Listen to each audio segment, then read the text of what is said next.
After 2 months of relative calm, Palestinians are once more fleeing for their lives in Gaza after Israel effectively abandoned the territory's fragile ceasefire, launching a fresh all-out air and ground campaign against the militant group Hamas. At least 91 people have been killed and dozens more wounded across the enclave this Thursday. Israeli aircraft also dropped leaflets on residential neighbourhoods, ordering people out of several areas in the north, south and also in Gaza City. Hamas, which had not retaliated during the first 48 hours of the renewed assault, said its fighters have since fired rockets into Israel. Well, for more, we're joined now by Dr H.A. Hellyer, Senior Fellow in Geopolitics and International Security at the Royal United Services Institute in London. Thanks so much for being with us on the programme this evening, Dr Hellyer. So is this essentially it then for the already fragile ceasefire that's been in place in Gaza since January?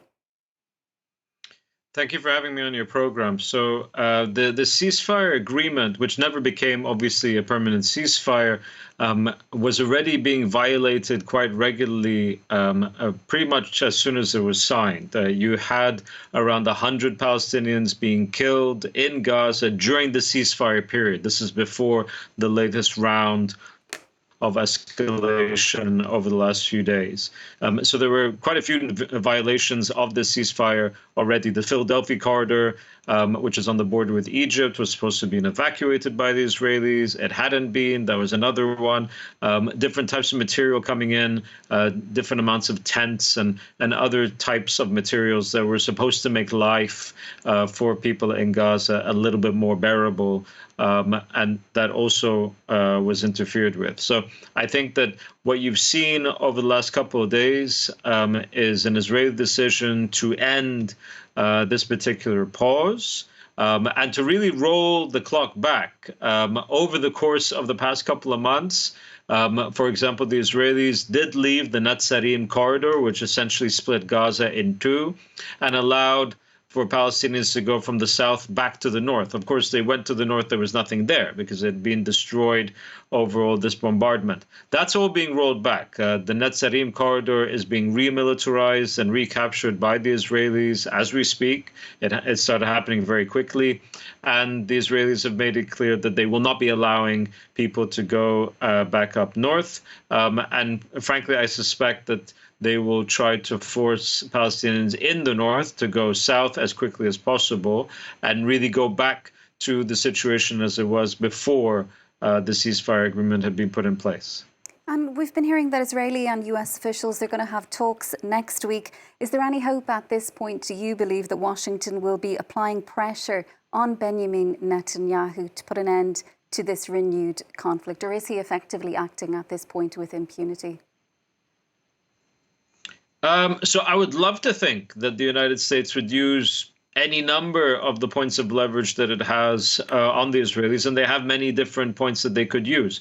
But no, I don't think that's particularly likely. On the contrary, what we've seen is an empowering of the Israeli position and an empowering of the most hard right-wing element of the Israeli position. The Riviera plan, I think, was really welcomed by the Israeli far right and the right wing in Israel. Of course, it was welcomed across the board more generally as well.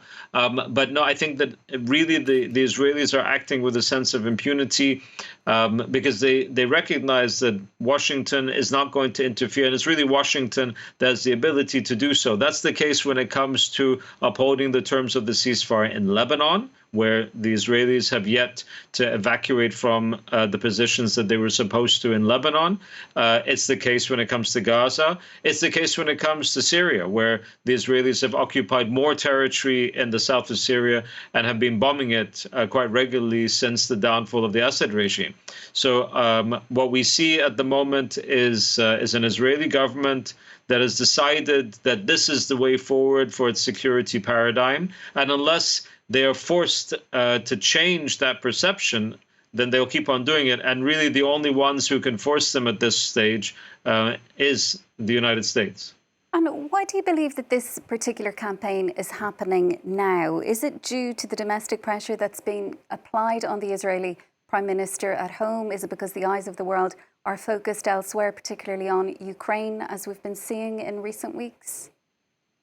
So there's a few things, really. First, I don't think that the Israelis ever wanted the ceasefire proposal to go forward in the first place. I think that the United States really pushed and pressured for it to happen because Donald Trump was coming into office and wanted there to be a deal and be able to present that deal as being an accomplishment that his administration had achieved before even coming into office. But even at the time that the deal was signed, the Israeli press were reporting that Netanyahu had gotten guarantees from both the Biden administration and the incoming Trump administration that if he wanted to return to war at any point, that he would have their support in doing so. So I don't think that there was any real desire to move from phase one of the deal to phase two, let alone phase three of the deal. Keep in mind, phase one is when they were going to get a bunch of hostages and prisoner exchanges, but phase two was going to be when they'd have to actually withdraw from the Gaza Strip, and then an actual ceasefire would come into place. Phase three, of course, is about reconstruction.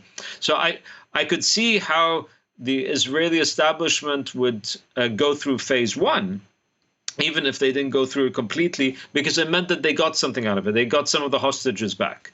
But when it came to phase two, it would be quite a bitter pill, I think, for them to swallow in terms of doing those sorts of withdrawals. And you see, even the withdrawal that was supposed to take place in phase one, which had to do with the Philadelphia corridor, they did not go through with. So I don't think that they ever really wanted to go into phase two at all. And I think they were going to, it was always, a real long shot if they were going to.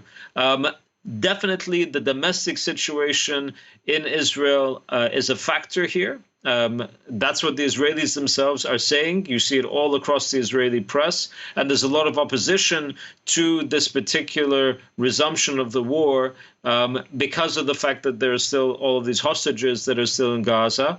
And the accusation that has been levied at the government is that this is really about Netanyahu's own domestic woes. But even without those woes, I think that the reality is that they never really wanted to go into phase two in the first place. Dr. Hellyer, we'll have to leave it there for now. Thank you so much for being with us, though, on the programme this evening. That's Dr H.A. Hellyer from the Royal United Services Institute in London.